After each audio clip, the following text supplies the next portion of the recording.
Hello everyone!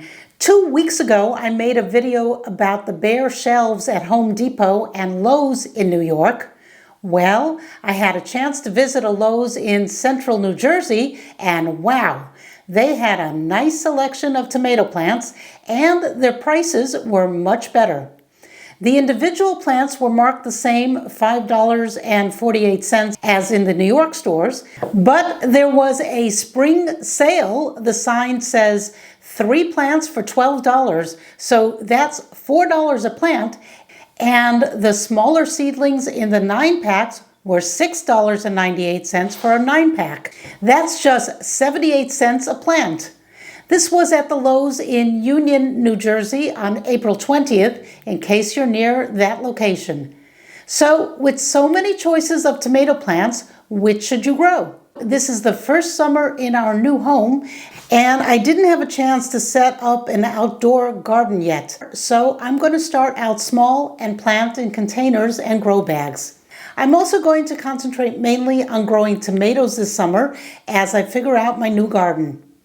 I just ordered a topsy-turvy tomato planter from Amazon. I've never tried this before, so I'll be experimenting with growing some indeterminate cherry tomatoes in there, and I'll make a video on that once it's set up. I've never planted upside down before. That ought to be fun. But first, I think it's important to talk about the differences between all these varieties. There are some obvious differences of regular-sized tomatoes versus cherry-sized tomatoes, and even those have different shapes. But the main difference you need to think about is whether the plant you're buying is a determinate variety or indeterminate, or, believe it or not, something in between called semi-determinate. Let's talk about the advantages and disadvantages of each of these categories so you can decide which type you want to plant. Generally speaking, there are 3 factors to consider when choosing the tomato variety that's right for you.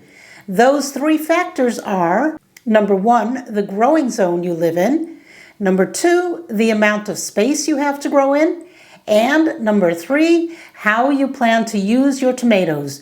Do you eat them fresh, or will you be using them to make sauces or canning them for the winter? So, which tomato varieties are right for you? Well, first it's important to understand the 2 general categories of tomato plants, determinate and indeterminate. So let's start with determinate varieties, which include bush varieties. Determinate varieties grow to a certain height, with most of the fruit appearing at around the same time. One of the most popular determinate varieties is the Roma tomato, which cooks down into a nice thick sauce. Since most of the tomatoes appear at around the same time, you can harvest enough to make plenty of sauce. You do have to prune these babies often to keep them nice and neat. They can grow 4 to even 6 feet tall or higher if you let them. Another favorite is San Marzano, originally developed in Italy. It comes in both determinate and indeterminate varieties. Similar to the Roma tomato, they have fewer seeds and lower water content, making them excellent for sauces. And since they tend to mature around the same time, you can pick a bunch to make those sauces. When comparing the taste of the Roma to the San Marzano has a sweeter, less acidic taste, so you might want to consider that. And of course we have the good old beefsteak tomato. This is a determinate variety and it's ready to harvest in 70 days. Another popular tomato that is sometimes considered to be in the determinate category is the celebrity tomato. This is one of the tomato plants I picked up at the Lowe's in New Jersey. It's not a true determinate in that it is a vining plant and it will continue to bear fruit throughout the growing season, so it's classified by some as a semi-determinate. Okay, so the determinate varieties are especially good for small spaces or if you want to harvest a lot at one time to make sauces or for canning. Then the flip side of that is the indeterminate varieties. If you have a lot of space and or want to harvest the tomatoes throughout the growing season, then indeterminate varieties are the way to go. If you have a big enough garden, you can choose to plant both determinate and indeterminate varieties and then see over time which you like best. Brandywine is a favorite indeterminate plant, but it takes 90 days to mature, and if you have a short growing season, you'll have to start these indoors. You can see how popular they are on the True Leaf Marketplace. The seeds are sold out already. Another favorite indeterminate variety is the Big Boy Hybrid, and it takes 78 days to bear fruit. That number is from when the tomato plants are transplanted into the garden, not from when you first plant the seeds indoors. So for my growing zone, if I get the plants into the garden on May 15th, I'll need to wait until August. For that reason, Early Girl is a popular choice in our part of the world.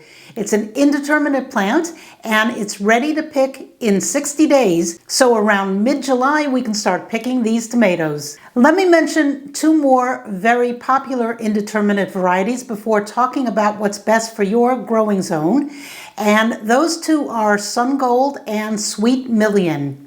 Both of these are what we call cherry tomatoes, but wow, these are sweet and delicious. The Sun Gold only takes 57 days to maturity, and for a short growing season, that's a true blessing. These plants are prolific growers, so make sure you have plenty of space for them, and you will need to stake them or support their vines in some way, but wow, these are huge producers, and that's why they're called Sweet Millions. So the long and short of it is, well, exactly that. Long is the indeterminate variety. It grows bigger and produces until the end of the season when frost kills it. And short is the determinate variety. It's more compact and produces most of the tomatoes around the same time. Now, what about your growing zone? How does that affect your choice of tomato? Well, tomatoes like temperatures of somewhere between 55 and 85 or 90 degrees Fahrenheit. And once the temperatures hit 90 degrees or hotter, most tomato plants will not produce fruit unless it's a variety specifically bred for hot climates. Varieties that can tolerate the heat more are aptly named Heatmaster, Solar Fire, Phoenix, or Somerset, just to name a few. And if you grow in a hot zone, then do what most commercial growers do and plant determinate varieties so that the tomatoes ripen within a shorter period of time and earlier in the growing season before it gets miserably hot. And what about those of us with colder climates? Well, how about the appropriately named Siberian tomato? And here's another, the Oregon spring tomato. This was developed by Oregon State University specifically for short season gardening. So before you go out and buy tomato seeds or tomato seedlings, think about those three things. How much space do you have? Do you want the tomatoes to grow over a longer period of time or mostly all at once? And what growing zone are you in?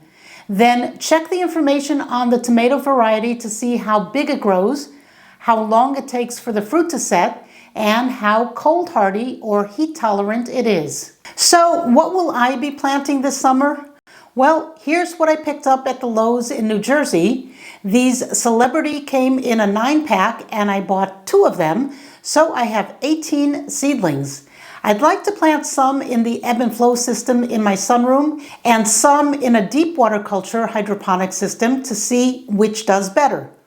The remaining plants I'll grow in grow bags, and then these cherry tomato plants I'm going to grow in the upside down planters. With all these tomato plants, I'm hoping to have a nice crop. We love picking and eating tomatoes fresh off the vine, so I'm really excited. I hope you enjoyed this video, and please stay tuned for updates on my tomato escapades. Thanks for watching. Bye.